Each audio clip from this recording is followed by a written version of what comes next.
Hello guys, welcome back to our channel. അപ്പോൾ നമ്മൾ ഇന്നൊരു ഫേസ് പാക്കാണ് ട്രൈ ചെയ്യാൻ പോകുന്നത്. ഒന്നുമില്ല, ഒരു 3 സാധനം വെച്ചിട്ട് നമ്മളൊരു ഫേസ് പാക്ക് റെഡിയാക്കാം. എന്ന് വെച്ച് കഴിഞ്ഞാൽ കാപ്പിപ്പൊടി, പഞ്ചാര, പിന്നെ ഇത്തിരി മുട്ടയുടെ വെള്ള, അത് മൂന്നും കൂടി നല്ലപോലെ മിക്സ് ചെയ്തിട്ട് അത് മുഖത്ത് തേക്കണം. ഞാനിപ്പം അമ്മ ഇപ്പോൾ കരിഷ്മയുടെ മുഖത്താണ് തേച്ച് കൊടുക്കുന്നത്. അത് കുറച്ച് നല്ലവണ്ണം മസാജ് ചെയ്ത് കൊടുത്തതിന് ശേഷം അത് കഴുകിയിട്ട് പിന്നെ തൈരാണ് ഇട്ട് കൊടുക്കുന്നത്. നല്ലപോലെ തൈരൊക്കെ ഇട്ട് കൊടുത്ത് മസാജ് ചെയ്തതിന് ശേഷം ഒരു ടവൽ വെച്ച് നീറ്റായിട്ട് തുടച്ചു കൊടുക്കണം. അത് കഴുകാൻ പാടില്ല. ഫേസ് പാക്ക് ഇട്ട് മുഖം കഴുകിയതിന് ശേഷം തൈരിട്ട് കൊടുത്ത് ടവൽ വെച്ചൊന്ന് നീറ്റായിട്ട് തുടയ്ക്കുക. അതിനുശേഷം അലോവേറ ജെല്ല് നല്ലപോലെ മുഖത്ത് ഇട്ട് നല്ലപോലെ അതും മസാജ് ചെയ്തെടുക്കുന്നുണ്ട്. ഓരോ സ്റ്റെപ്പ് ചെയ്യുമ്പോഴും അതിനനുസരിച്ച് മുഖത്ത് ഗ്ലോ അറിയുന്നുണ്ട്.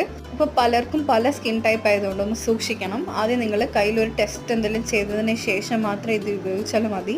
ഓരോരുത്തർക്കും ഓരോ സ്കിൻ ടൈപ്പ് ആയതുകൊണ്ട് തന്നെ അതിനനുസരിച്ച് ഫേസ് പാക്ക് ട്രൈ ചെയ്യുക. അവളുടെ ഫേസ് കാണുമ്പോൾ തന്നെ അറിയാം ഒരു ഗ്ലോ ഉണ്ട്.